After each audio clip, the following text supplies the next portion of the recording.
was doing some thinking, and I was saying that in a society full of rage, are we making room for love?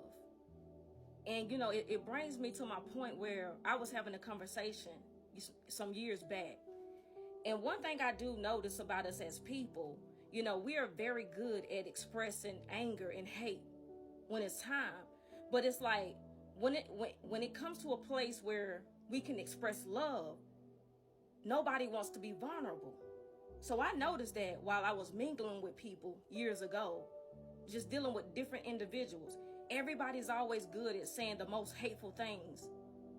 But when you're doing good to people or doing right by them, it seems like they're too afraid to express the love and how you really make them feel.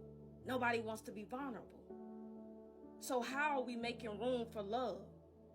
So many people I know, they journal about the type of love that they want. This is what they ask God for. This is the type of love, God, that I would like for you to send me through somebody. But what if God does send you this love? Are you able to receive it and also return it? Or are you going to be too afraid to be vulnerable? How are we making room for love to thrive when everybody is so good at being angry? Come on now. Think deeply. And not to mention, it doesn't take long to come to this conclusion, especially when most people live their life on social media. Meaning, all you have to do is watch videos and, most importantly, read the comments. The things that people would say. How people bicker back and forth with one another. How are we making room for love? See, here's what I understand is that everybody wants somebody else to take the lead in something, but nobody wants to step up and take the lead with that. Everybody can outdo each other with being hateful, unaliving one another. Everybody's so good at going bad. But is anybody good at being good? Come on now. We know everybody's bad. We know. Everybody's showing out their guns, making threats. You real good at that. But can anybody take the lead when it comes to love? See, this reminds me of when God destroyed the world the first time with the flood. And it also reminds me of when he destroyed Sodom and Gomorrah. Wickedness is just surrounding us daily and daily and daily.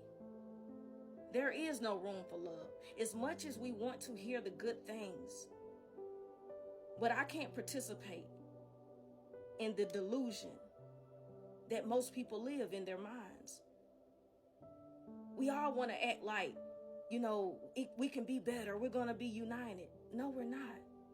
Because most people don't make room for love. So how can that happen? It's just a good ideal. It sounds good, but it's not our reality. Think deeply. And here's the truth. The Bible backs it up. When the Word of God says people will become lovers of themselves. And this is what you're seeing. So if the majority of society is becoming lovers of themselves, then how can we really make room for love? So that's why I'm saying it's up to you as an individual. You see what I'm saying? It's up to you. Do you want love to thrive and be a part of your life?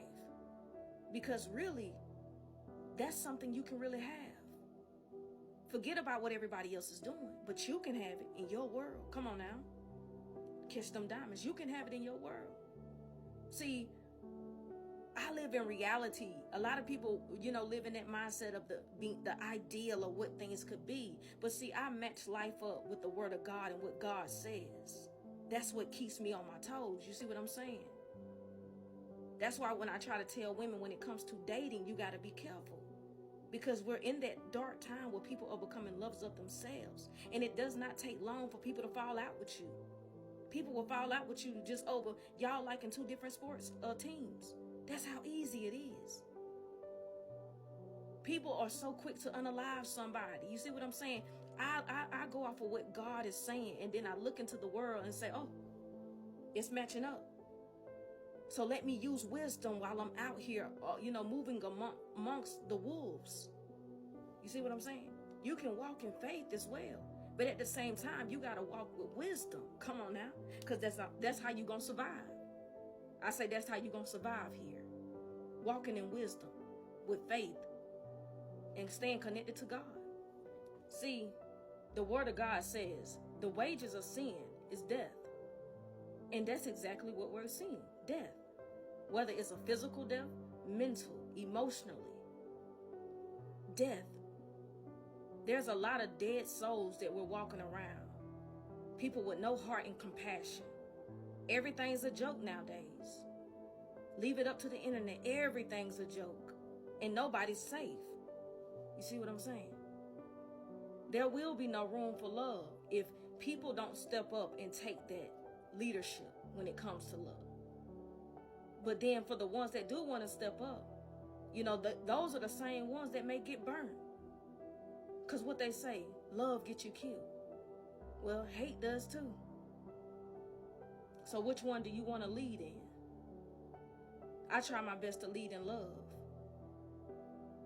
And like I say, I know we want to say that, we can have unity, we can be better, but it's not going to happen. Because so many people live in darkness within them, and they won't shake it. So it's hard to have unity in a community full of hate. That's for everybody. Everybody wants to outdo one another. And that's just what it is. That's the realness. So how can we have room for love when we're so surrounded and indulgent in hate? Think deeply. I'm going to close my message with this.